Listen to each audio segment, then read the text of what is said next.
Najprej se je zame odprl angelski svet, kar pomeni, da so se mi oglašali angelčki, da sem slišala njihova sporočila, da so mi prinesli svoja sporočila, usmeritve, ki so meni in moji družini in vsem, ki so prišli k meni, dejansko pomagala ta sporočila, da smo začeli živeti svoje življenje veliko bolj v stiku sami s sabo, da smo veliko bolj izpolnjeno začeli živeti in v življenje vpeljali neko takšno zaupanje, da bo vse v redu.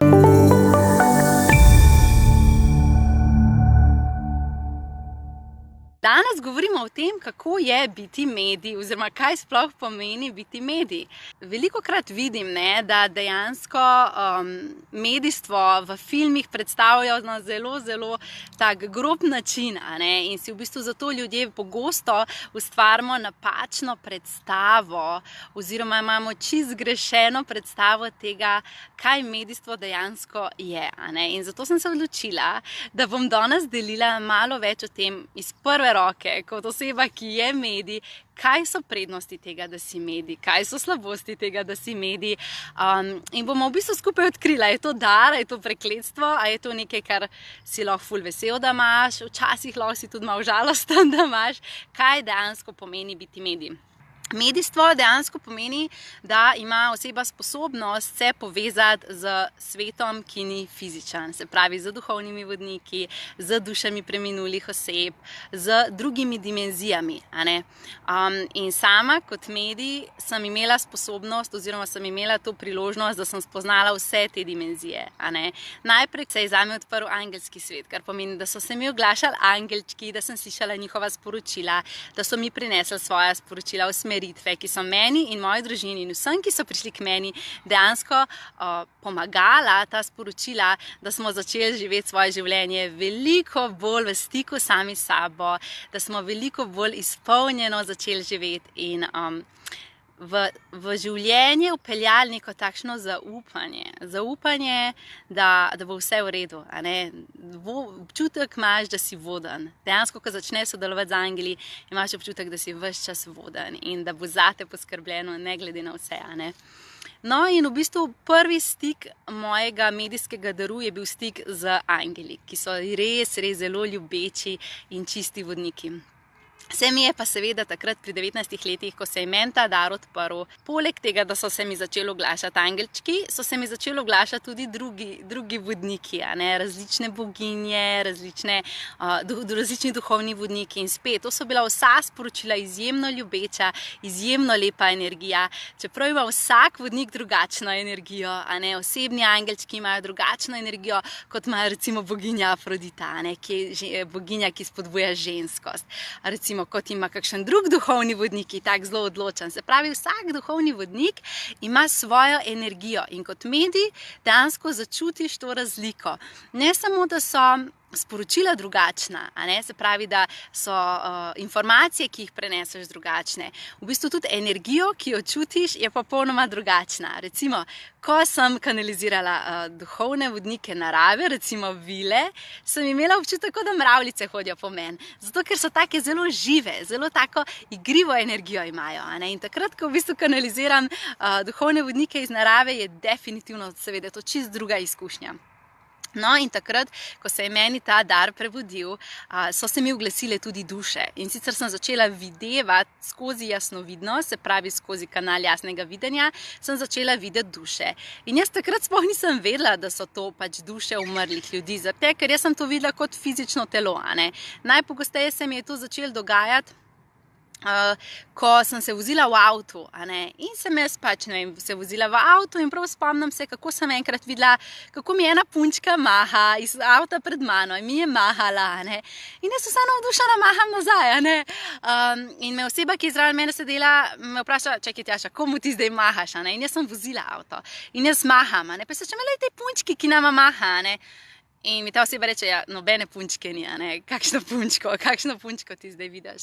Na takšen način sem dejansko videla, da vidim duše umrlih ljudi in da jih pač ljudje ob meni ne vidijo, da jih jaz vidim in v bistvu sem jih tako živo doživljala in tako živo sem jih videla, da je bilo to zame isto, kot če bi videla pač normalno osebo, ki je čisto živa, v svojem telesu. In seveda takrat, pač, ker sem se prvič s tem soočila, je bilo to zame malo strašljivo. Zato, ker sem dejansko imela vse iz filmov to predstavo, da to je pa zdaj nekaj groznega. In sem se v bistvu sama tega zelo ustrašila. Videla sem jih vse povsod, skozi so se mi oglašali, še bolj so bili v bistvu, bom temu rekla, bolj so hoteli z mano govoriti kot angeli. Zato, ker angeli, sem to šele kasneje ugotovila, v bistvu vsi duhovni vodniki in angeli so tam. In ko jih prosiš, ti prinesejo sporočilo. Zelo redko, takrat, ko bodo res imeli nekaj zate za povedati, pa mogoče se nisi odprl za to, da bodo kar prišli pa ti povedali. Sicer počakajo, da se ti povežeš z njimi. Pri dušah je pa malo drugačne. Duše so pa dejansko bile prej v fizičnem telesu, njihovo življenje se je zaključilo, zagotovo imajo kakšno nerazrešeno stvar, zaradi tega so še vedno tukaj in v bistvu se zelo želijo priti do nekoga, ki jih bo videl, ki jih bo slišal, zato da bojo dejansko lahko prenesle svoje sporočilo naprej. In je v bistvu energija teh duš čisto drugačna kot energija angelčkov. Je zelo, bom temu rekla, zelo na silo hoče priti do tebe in ti povedati te stvari in povej to naprej. In ko so se meni duše oglašale, so mi prišli, na primer, enkrat smo bili z družino na izletu na Korziki in je kar prišla ena duša do mene in je rekla, joj, dej pejt povedati tej osebi, kaj sem jaz takrat pa takrat naredil. Jaz res potrebujem, da ta oseba to ve, da je meni žal, da sem jaz to naredil. In ko sem jaz rekla, kdo pa je ta oseba, sem ugotovila, da je ta oseba živela tako v 18. stoletju. In da v bistvu ta duša še kar iz tistega časa še vedno tava tukaj okrog in dejansko pač ni v miru in ne more iti v svetlobo zaradi tega, ker je pač nepomirjena s to situacijo. In ko sem prišla domov iz tistega potovanja, sem šla dejansko googlati, kdo je ta oseba. In na koncu sem ugotovila, da je bil to nek grof iz neka kraljeva rodbina. In ko sem dejansko to odkrila, so se vsa imena ujemala. Se pravi, imena, ki jih je ta oseba, oziroma ta duša meni povedala, so se ujemala s to zgodbo, ki je bila pač napisana tam na internetu, ker sem našla prav to družinsko drevo v bistvu od te družine, v kateri mi je ta duša razlagala. In v bistvu kadarkoli sem imela izkušnjo s temi dušami, je bilo vedno tako malo na silo. Hoteli so, da nekaj prenesem čez, hoteli so mi nekaj povedati, čeprav jaz fizično nisem imela možnosti povedati te stvari, zato ker to so ljudje, ki so že sami tudi umrli, ki so sami dejansko že zaključili svoje življenje in v bistvu se te duše tega niso zavedale. V glavnem in v bistvu takrat je mene to kar malo prestrašilo, če sem čisto iskrena, zato ker so bili sporočila angelčkov so bila tako ljubeča in taka spodbudna in res so me navdihovala, medtem ko ta sporočila duš so bila pa zelo taka ukazovalna, hoteli so, da jim določene stvari za njih uredim in dejansko me je bilo strah vsega tega, kar sem videla, ker sem dejansko duše videla vse povsod, kamorkoli sem šla. In na tisti točki se prav spomnim, kako sem enkrat prišla domov in sem rekla, joj, ne, jaz nočem več tega videti, jaz nočem več videti duša. In takrat se je meni kanal zaprl. Meni se je v tistem trenutku kanal jasnovidnosti ugasnil in od takrat naprej nisem nič več videla. Tudi angelčkov ne. Slišala sem jih, sporočila sem še vedno dobivala, ampak videla jih nisem več, zaradi tega, ker sem dejansko sama prosila, naj se mi ta kanal pač ugasne in zapre. In takrat potem nekaj let, skoraj 3 leta, se mi nobena duša ni več oglasila, zato ker sem res pač postavila zelo jasno mejo, jaz si res tega ne želim. No, potem je pa dejansko tudi ta moj strah se sprostil, bolj kot sem trenirala moj kanal, bolj kot sem kanalizirala sporočila angelov, bolj sem se zavedala, da je v bistvu ta kanal oziroma ta sposobnost medijstva nekaj zelo lepega in da se ti nič slabega ne more zgoditi. In sem se takrat dejansko potem tudi še enkrat pogovorila z duhovnim vodstvom in sem jim rekla, v redu je, jaz dovolim, da se moj kanal jasnovidnosti zopet odpre in dovolim tudi, da so duše, če pač je to pomembno, da mi kdo prinese kakšno sporočilo, pač dovolim, da so tudi one tukaj, a ne. Ampak sem potem v življenju, ko so komu od naših bližnjih, od mojih bližnjih je kdo umrl, sem se potem povezala s to osebo in sem prinesla sporočilo za to, da je družina oziroma da so lahko ljudje, ki so dejansko bili v tisti. Se veste, kako je, ko ti nekdo, ki ti je zelo drag, a ne, ki ga zgubiš, vse, kar hočeš vedeti, je samo to, a je s to osebo vse v redu, a ne. In tako sem večkrat takrat v tistem času za družino oziroma za prijatelje, ko so zgubili koga bližnjega, prenesla sporočilo. Ampak vam moram iskreno povedati, da nikoli mi to ni bilo tako zelo v užitek. Medtem, ko sem zelo rada kanalizirala sporočila angelov in me je to vedno napolnilo in sem se vedno počutila tako res živo in v radosti. Kadarkoli sem kanalizirala duše in prenašala sporočilo duš, nikoli nisem bila zares srečna. Zakaj? V čem je razlika? Razlika je dejansko v tem, da ko ti duša prinese sporočilo mediju, ko duša mediju prinese sporočilo, dejansko se ona na nek način z energijo naseli v tvoje telo in ti čutiš to dušo. Enako je z angelčki. Ko ti kanaliziraš angelčke, ti angelčki pridejo vate, pridejo čist zraven tebe in jih res zelo čutiš. Ampak angelska energija je ena sama ljubezen, ne? To je ena sama lepa energija in v bistvu, ko ti kanaliziraš angele, dejansko čutiš to božansko ljubezen in se počutiš res mega. Ko sem pa kanalizirala oziroma prenašala sporočila duš, so mi pa te duše dejansko dale svoj zadnji občutek. In kjer občutek je to bil? Ja, občutek, ko so one umrle, ne? Se pravi, ta občutek, kako so se počutile, ko je pač njihova duša odhajala iz fizičnega telesa. In te občutki seveda niso prijetni, a ne? Spomnim, ko sem enkrat kanalizirala dušo, ki je umrla zaradi zadušitve. Jaz sem komaj dihala, sem mislila, da se bom kar zadušila. In v bistvu zaradi vseh teh situacij sem jaz takrat sklenila, da bom prepustila drugim dušam, drugim medijem, ki zelo uživajo v tem, da prenašajo sporočila duš k nam v naš svet, da oni to počnejo, če jim je to radost, ker meni pač to res ni bil največji užitek. In sem se odločila, da bom jaz raje dala svoj fokus in svojo energijo v to, da sem medij za angelska sporočila, oziroma ne samo za angelska sporočila, za sporočila vseh duhovnih vodnikov, ki se želijo dejansko oglasiti skozi mene. Prej je bilo eno zelo dobro vprašanje in sicer ste mi postavili vprašanje, kako vem, kdo je z mano oziroma pač kdo se z mano pogovarja. Jaz jih vedno vprašam, če jih ne poznam, zdaj jih že poznam, zdaj zraven mene pride recimo boginja Afrodita in jaz takoj vem, da je ona, zato ker ima tako specifično energijo, ali pa recimo zraven mene pride nadangel Mihael in takoj vem, da je on, zato ker ga prepoznam, ker ima vsak duhovni vodnik ima svojo energijo.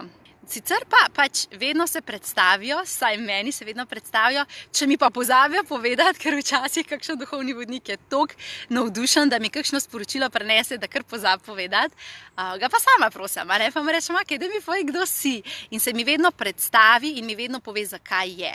Če pride nek nov duhovni vodnik, pove, jaz sem ta pa ta, moja naloga v vašem svetu je takšna.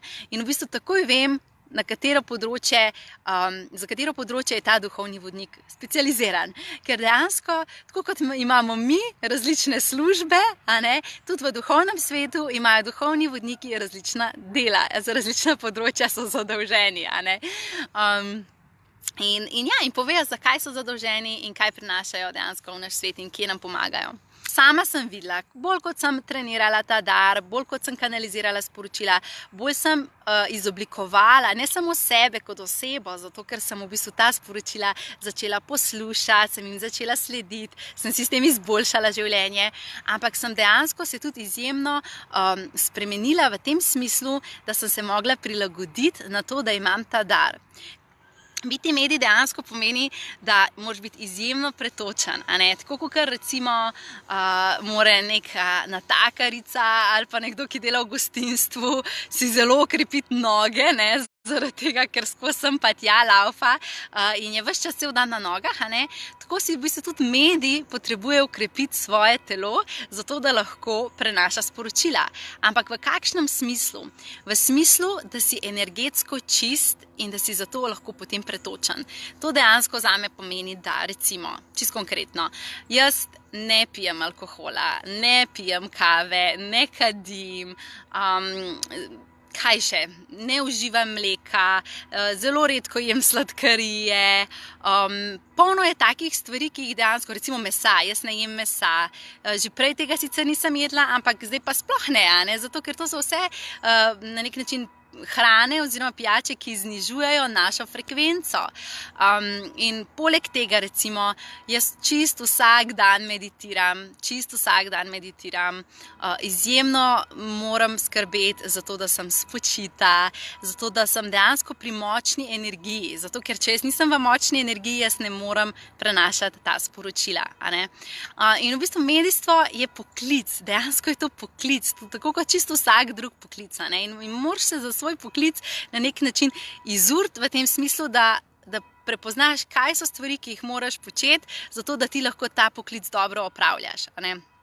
In zato je zame skrb zase na prvem mestu. Zaradi tega, ker če jaz ne skrbim zase, če jaz nisem spočita, če se jaz ne počutim dobro, če jaz dejansko ne skrbim za to, da je moje telo čisto, bom jaz zelo težko dobila sporočila.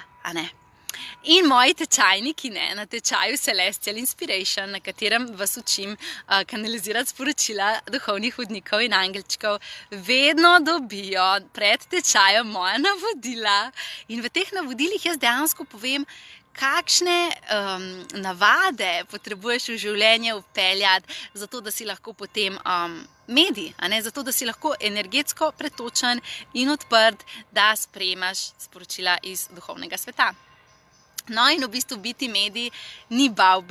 Čeprav sem sama doživela že marsikatero situacijo, v kateri sem se mogoče tudi malo strašila, ampak bolj v smislu zato, ker takrat, ko se je meni ta dar odprl, pri 19 letih sem bila še tako nedolžna, da sem v bistvu bila malo v strahu, kaj zdaj to pomeni, ampak zdaj, ko gledam nazaj, v bistvu se mi še nikoli ni zgodilo nič zares groznega. Vedno, kadarkoli se mi je duhovni svet oglasil, je bilo ljubeče, je bilo lepo. Tako da v bistvu biti medij ni tako grozovito, kot kakšni filmi prikazujejo, In je zame osebno, to ni prekletstvo, zame osebno je to velik dar, ki ga moram pa seveda čuvati. Moram skrbeti za sebe, moram skrbeti za mojo čistost, zato da sem lahko medij in da lahko preko mene pridejo takšna konkretna in čista sporočila. Zato ker če si že bil pri meni, veš, da v bistvu sporočila, ki jih jaz prenašam, niso splošna sporočila v smislu bodimo pozitivni in vse bo v redu, ampak so zelo natančna sporočila. In zato v bistvu tudi ljudje zelo radi k meni hodijo, zato ker sporočila, ki jih jaz predajam skozi moj kanal, so natančna, konkretna, si z njimi res lahko pomagaš. Velikokrat me ljudje vprašajo, Tjaša, kako ljudje odreagirajo, ko jim ti poveš, da si medij. In v bistvu iskreno vam povem, da v mojem življenju še ni bilo osebe, ki bi bila zaradi tega, ker jaz povem, da sem medij, da bi me na nek način zavrnila ali pa da bi na nek način ne želela biti povezana z mano. Ljudje zelo lepo to sprejmajo. Seveda večina ljudi sploh ne ve, za kaj gre. Večina ljudi reče, ok, kaj pa to pomeni, sploh če niso odprti za to. Jim je to najprej malo čuden. Ampak na koncu vsi izjemno lepo sprejmejo to in so v bistvu navdušeni. In jaz vsaki osebi rečem, poglej, pridi na en moj dogodek, pridi enkrat k meni, da to doživiš. Zato, ker dokler nimaš izkušnje, iz prve roke ne moreš vedeti, kako je to fajn. Tako da včasih sem z malo večjo težavo povedala, kaj počnem, ker tudi sama nisem bila še najbolj pomirjena in sem mislila, da me bodo imeli čisto za čudno. Zdaj pa z veliko večjo lahkotnostjo to povem, zato ker sem se tudi sama pomirila s tem, da pač to jaz sem. Evo, jaz sem medij, to jaz sem in vem, da s tem mojim darom prinašam toliko lepega v ta svet. Tako da sem v bistvu ponosna na to, moje poslanstvo, na ta moj poklic, za katerega sem se dejansko odločila, da ga bom živela. In zato sem tudi v bistvu navdušena in si želim deliti to sposobnost naprej. V smislu, da tudi tebe naučim, kako se lahko ti odpreš za ta sporočila. Zato, ker vem, da ti bo to v življenje prineslo veliko, veliko, veliko lepega.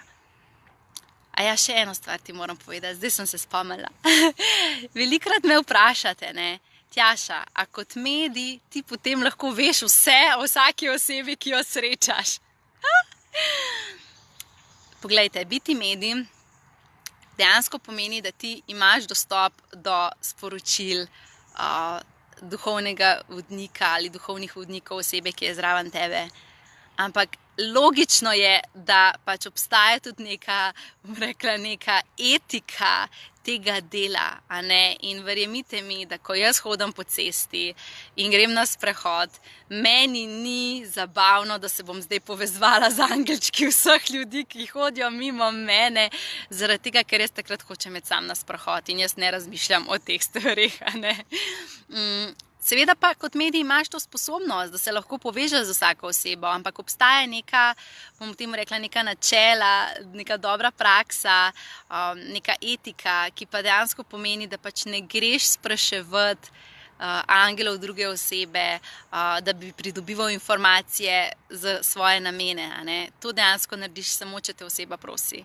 Zato jaz sama nikoli ne grem spraševati angelov druge osebe za stvari o njej, zato ker se mi zdi, da se to pač ne dela, a ne. Če bo oseba želela, bo prišla k meni, me bo vprašala, sicer pa ne, a ne. In v bistvu se mi zdi, da je v bistvu biti medij tako kot en drug poklic, recimo tudi frizer ne hodi okrog, pa ti ne razlagajo, koliko imaš narastka, veš, da bi se lahko zdajle za 2 centimetra še malo postrigel, pa se ne vtikuje v tvojo frizuro, ne? Pač ne bi bilo primerno, ali pa zobar ne bo prišel mimo tebe, pa ti bo rekel, da je usta odpri, ker tamle v zadnji imaš en zob za popraviti. A ne, v bistvu vsak poklic ima neko svojo etiko in tudi sama se zelo, zelo držim etike tega mojega poklica. In enako učim moje tečajnike, a ne.